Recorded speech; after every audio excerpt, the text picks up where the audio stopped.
వృషభం వారికి గనక చూసుకున్నట్లయితే మీకు ధనస్థానంలో గురువు, 12లో శుక్రుడు, లాభస్థానంలో చూసుకున్నట్లయితే శనితో పాటు కుజ మరియు రవి కూడా ఉన్నారు. అండ్ దశమంలో రాహు ఉన్నాడు, 4వ స్థానంలో కేతు. ఈ యొక్క గ్రహస్థితిని అనుసరించి మీకు అసలు ఎలా ఉండబోతుంది ఈ యొక్క ఏప్రిల్ మాసంలో, ఏ విషయాల పట్ల మీరు కించిత్ జాగ్రత్త వహించాలి, ఏ దేవతారాధన చేసుకోవాలి అనేటువంటి అంశాలు చెప్తుంది నేనైనప్పటికీ చెప్పిస్తుంది సాక్షాత్ లలిత అమ్మవారిగా భావిస్తూ.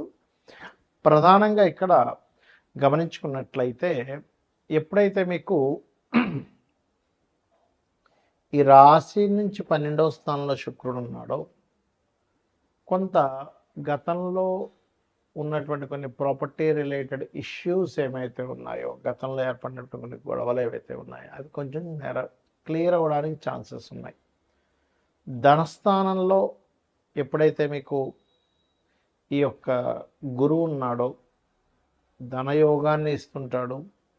కాకపోతే కొంచెం ఈ వ్యాపారాలు వచ్చేటువంటి లాభాలు, ఎందుకంటే లాభస్థానంలో ఎప్పుడైతే శనితో పాటు కుజుడు రవి కూడా ఉన్నారో, ఆ కుజుడు రవి శని యొక్క ఎనర్జీస్తో ధనస్థానంలో గురువు ఉన్నాడు కాబట్టి ధనము ఒకవైపు వస్తూ ఉంటుంది, రెండవ వైపు దాని మూలంగానే అనవసరమైనటువంటి ఘర్షణలు జరుగుతూ ఉంటాయి, గుర్తుపెట్టుకోండి.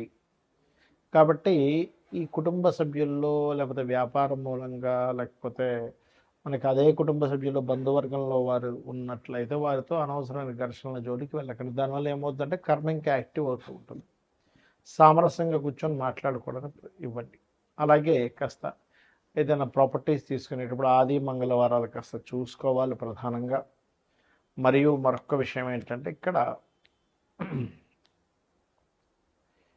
ఇప్పుడు ఎవరికైనా సరే అంటే మీకు ఏదైనా అప్పు లభించాలి, అప్పు కోసం ప్రయత్నం చేసేటువంటి వారు సోమవారం ప్రయత్నం చేయండి 19వ తేదీ లోపల. ఎందుకంటే లగ్నం నుంచి ఈ 12వ స్థానంలో ఉండేటువంటి శుక్రుడు యొక్క ప్రభావం అది చూపిస్తుంది. ఇక వివాహ నిర్ణయాలు, వివాహ సంబంధించిన విషయాల్లో ఇప్పుడు అంత వేరు, ఎందుకంటే సప్తమాధిపతి కుజుడెల్లి శత్రుగ్రహంతో కలిసి ఉన్నప్పుడు కొంత ఇబ్బందిని ఇస్తుంది.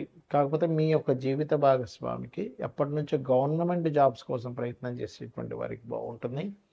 మీకు కూడా ఆన్లైన్ రిలేటెడ్ సంబంధించినటువంటి ఉద్యోగ అవకాశాలు, సాఫ్ట్వేరు, ఏఐ ఇటువంటి వాటిల్లో ఉద్యోగాల కోసం ప్రయత్నం చేసేటువంటి వారికి ఖచ్చితంగా అనుకూలత ఉంటుంది. కాకపోతే వీరు దుర్గా అష్టోత్తరాన్ని, విష్ణు సహస్రనామాలను ఎక్కువగా శ్రవణం పఠనం చేయండి, అన్ని విధాలా మీకు బాగుంటుంది.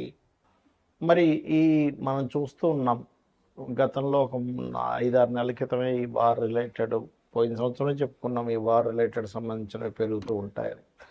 చాలామంది అడుగుతుంది ఏంటంటే ఈ వార్ రిలేటెడ్ సంబంధించిన వాటి మూలంగా ఫ్యూచర్లో ఇంకా ఎలా అవ్వనుంది అని చాలామంది నాకు ఫోన్ చేసి అడుగుతూ ఉన్నారు. ఎందుకంటే గతంలో మనం ప్రిడిక్ట్ చేశాం కాబట్టి దాని గురించి చాలామంది అడగడం జరుగుతుంది. ఏమండి ఈ వారు 10-15 రోజులు ఆగిపోతుందా, లేకపోతే నెలల తరబడి వెళ్తుందా అనేటువంటిది. కాకపోతే ఇక్కడ విషయం ఏంటంటే ఇది ఇంత తొందరగా ఆగదు. కారణం ఏమిటి, దీనికి శాస్త్రంలో ఏమైనా పర్టికులర్గా కొన్ని ఉన్నాయా అంటే ఖచ్చితంగా సూత్రాస్ ఉన్నాయి శాస్త్రంలో. మనం గతంలో కూడా చెప్పుకున్నాం, గురువు 3 రాసులు మారాడు పోయిన సంవత్సరం కూడా, ఈ సంవత్సరం కూడా మారుతున్నాడు అని. ఏ రాసులు మారాడు పోయిన సంవత్సరం అంటే వృషభంలోని, మిథునంలోని, కర్కాటకంలోకి మారాడు. అందుకే యుద్ధ సంబంధించింది ప్రారంభమైంది, ఇంకా మనకి ఉగాది కొత్త సంవత్సరం రాకముందే. అదేవిధంగా అప్పుడు మనం చెప్పుకున్నాం గోల్డ్ రేటు, ముఖ్యంగా సిల్వర్ రేటు విపరీతంగా పెరుగుతుందని. అదే రకంగా మనకి వీడియోలు కూడా ఉన్నాయి. అండ్ పీఠాధిపతులు గొడవలు పెట్టుకోవడం, ఇవన్నీ కారణం అదే. అయితే ఈ సంవత్సరం కూడా కర్కాటకంలో మనకి మిథునంలో ఉండేటువంటి గురువు కర్కాటకంలోకి, సింహంలోకి మారుతున్నాడు. గతంలో ఏం జరిగింది, వృషభంలో ఉండే గురువు మిథునంలోకి వచ్చి కర్కాటకంలోకి వచ్చి మళ్ళీ వెనక్కి వచ్చాడు. సో ఎప్పుడైనా సరే 3 రాసులు మారేటప్పుడు అది జన నష్టాన్ని, అందులో ముఖ్యంగా యుద్ధపరంగా విపరీతమైనటువంటి జన నష్టాన్ని కలిగిస్తుంది. కాబట్టి ఇండియాలో ఉండేటువంటి వారికి పెద్ద నష్టమేమీ ఉండదు, కానీ విదేశాల్లో ఉండేటువంటి వారికి మాత్రం కాస్త ఎక్కువ నష్టం ఉంటుంది. కాబట్టి ఇండియన్స్ ఎవరైనా విదేశాల్లో ఉన్నట్లయితే వారు కాస్త వీలైనంత మట్టుకు అక్కడ సేఫ్ జోన్స్లో ఉండడం మంచిది. ఇప్పుడు Saudi countries, Dubai countries, America పర్టికులర్గా, ఎందుకంటే ఇది న్యూక్లియర్ సంబంధించిన దాడులు. అంటే మనకి చూడండి, మనకి హిరోషిమా నాగసాకి మీద వేశారు అప్పుడు ఒకసారి. దానివల్ల ఏంటి, కొన్ని కోట్ల మంది, కొన్ని లక్షల మంది చనిపోయారు. అలా ఏంటంటే ఒక పెద్ద విస్ఫోటనలాగా జరిగేటువంటి బాంబ్స్ వేయడం కూడా జరుగుతుంది. ఒక దేశం అయితే కంప్లీట్గా, ఒకటి రెండు దేశాలు కంప్లీట్గా రూపాలు లేకుండా పోయేటువంటి స్థితి ఉంది ఇప్పుడు ఉండేటువంటి గ్రహస్థితి.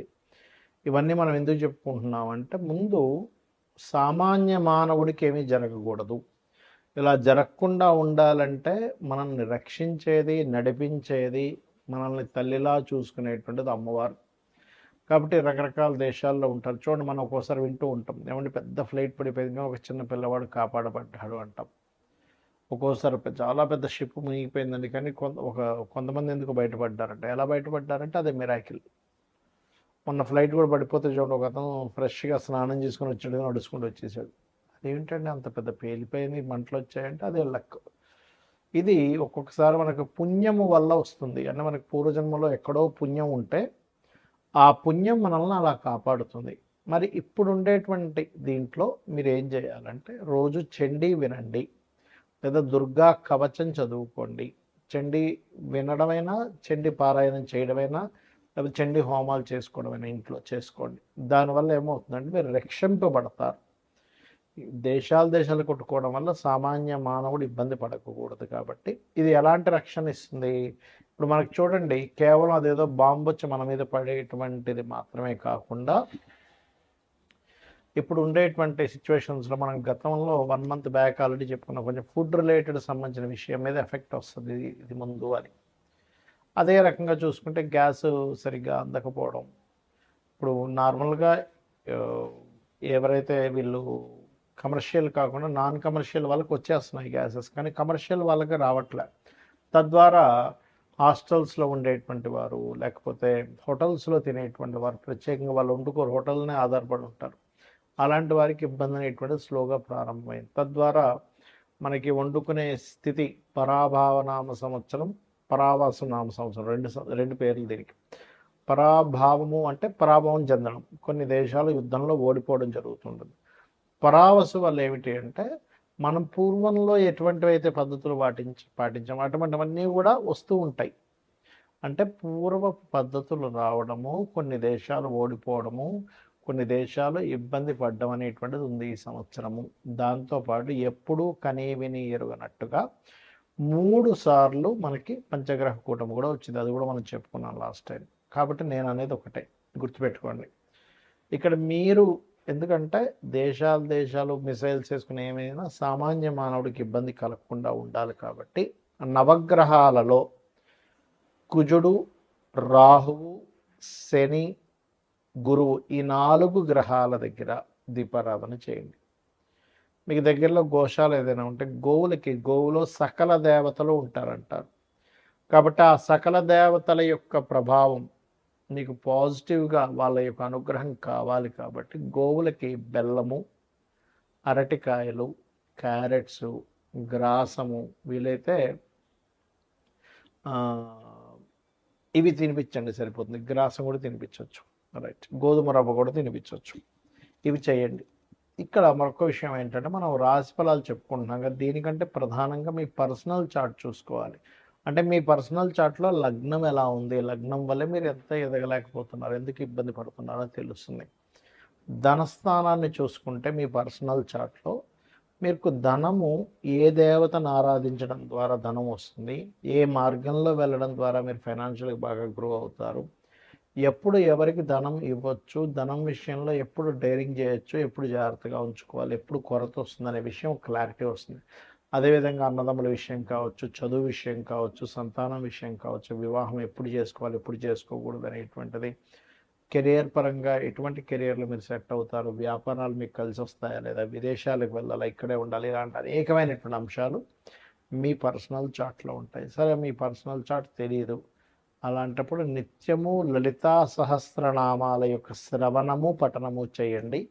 ఖచ్చితంగా మీకు బాగుంటుంది. శ్రీమాత్రే నమః.